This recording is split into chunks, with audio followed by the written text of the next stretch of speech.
This week under Cars for 100 Grand we've got two. A brand new Citroën C3 Aircross and a LEXUS US.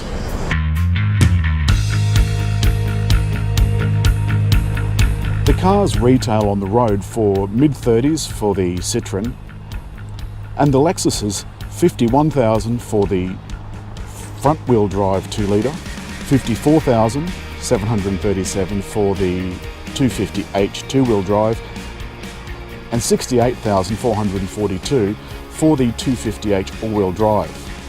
They've all got 2-litre engines, the Lexuses, 126 kilowatts for the non-hybrid front-wheel drive, 131 for each of the 2 and all-wheel drive hybrids.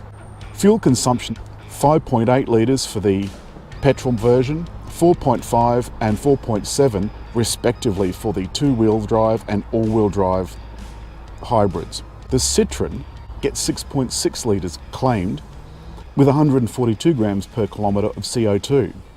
It's got 81 kilowatts and 205 newton metres. Both cars have walk-up locking, so you have the keys in your pocket and you can lock or unlock just using the little pads on the door handles. The cars are of similar size, and by similar size I mean ish. The Citroën has a manual tailgate, but for double the price, this top-of-the-line LEXUS US has an automatic tailgate. The problem with the Lexus, of course, is that there's no spare tyre. The floor is this high because underneath is all the gubbins for batteries and electric engines and so forth. The Citroën, on the other hand, has a much lower floor, and in fact this one has 2 levels. This thing is just a cover. If you pull it up, you can access underneath. But if you want, you can store it on the lower level like so.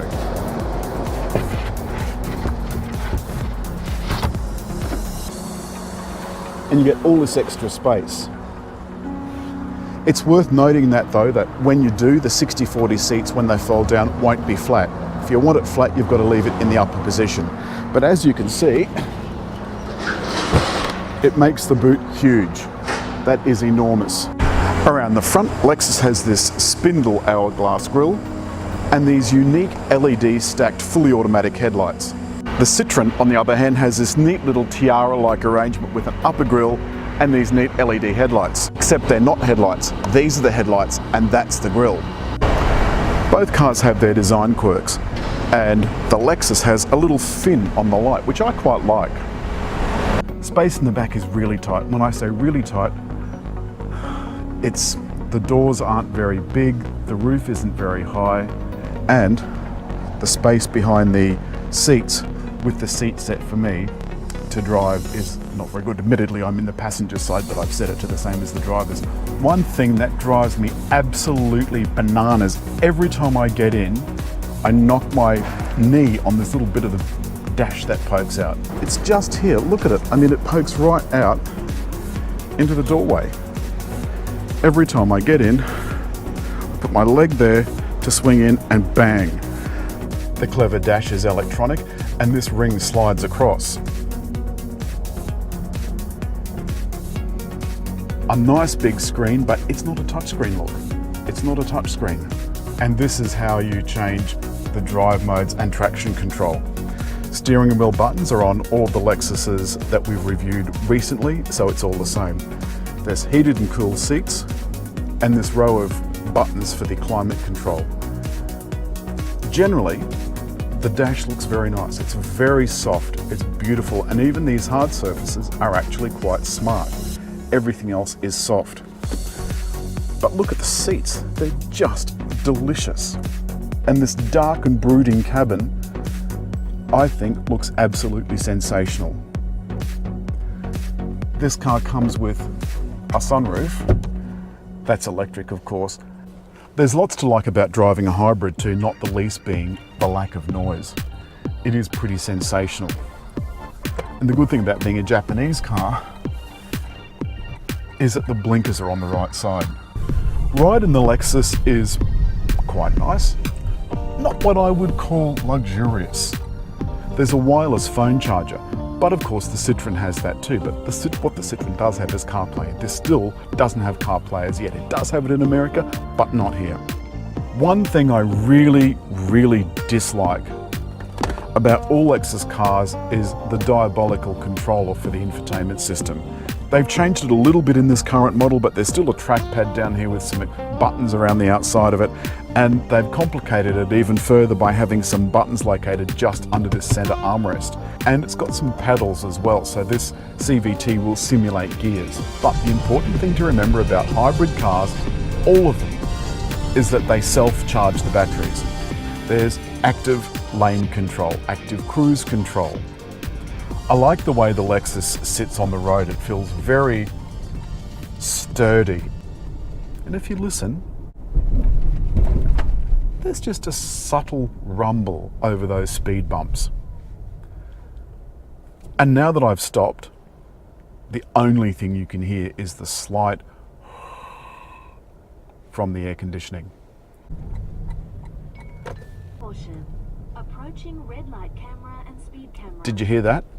Now it does that. It bings and then gives you a warning at a school zone, at black spots, at speed cameras, at red light cameras.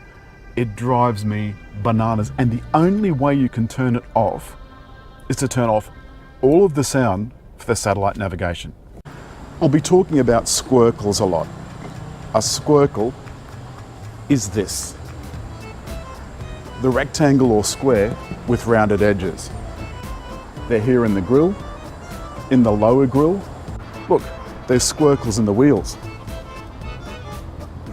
in the tail lights. And there's more squircles in the lower bumper. Space in the back is quite good. And as you can see, there's a little bit of space between my legs. It feels nice and roomy, mainly because of the light colour of the roof. In fact, the light colour of the roof makes the entire cabin look roomy and spacious. The polycarbonate side windows give much more view out of the back of one of these than it did out of the C4 Cactus. There's some more of those squircles I told you about in the steering wheel buttons, and the dash, you'll notice, has this really neat multi-purpose LCD flanked by the normal instruments. I wanted something a bit weirder, but you know, hey-ho. This is the heads-up display, and unlike most other brands, the heads-up display on this car is displayed on that panel rather than on the windscreen. I like the vents. I think they're nice and chunky. There's some more of those squircles. And over here, some more squircles. Down below is the Qi wireless charging pad, or you can do as I've done and use CarPlay. You'll notice there's no buttons except for the demisters, hazard flashes, locking and volume. That's a good and a bad thing. It means everything's nice and neat and tidy, but it does mean you've got to go into the menu for no matter what you decide to do. So let's, for example, go into music. Well, that's going through CarPlay at the moment. If you want navigation, you've got to press a separate button. But if you want to change the temperature, you've got to go into the temperature menu. Likewise, if you want to use the semi-automated parking, you've got to go into a menu and press this, which then activates the parallel parking. The handbrake I'm not so fussed on, and there's no center armrest. Also, the gear lever has an odd feel to it, and you've got to use the little diagram here to know what gear you're in. There's also settings for sport and snow. There's a neat little shelf. Have a look at the seats. It looks like a finely tailored suit. I like this a lot. There's some more of the kind of funny squircles in the door. I think they've done a really nice job, but there are a few things that are not perhaps quite so nice. This plastic, I think, looks a little bit nasty. It's hard and kind of glistening, and you can see that it kind of marks when you touch it. You can see, now that I put it in reverse, the reversing cameras come up again. Both cars have that. Now that's interesting. I've just had a message come in, so I'm going to go to my CarPlay. So you'd normally have CarPlay open up, so you can see there's two messages. Would you like to hear and read messages? So it would. So it would it would... Would you like to hear and read No, messages? stop. Or create a new one? Go away. So there's two messages that have come through, and I could have the car read them for me if I want. I can also do that hands-free, which means I don't have to touch any buttons on the steering wheel, any buttons anywhere. I just have to say, "Hey Siri." And you can see that that's come up on the screen. I'm going to try and get out of here without killing myself.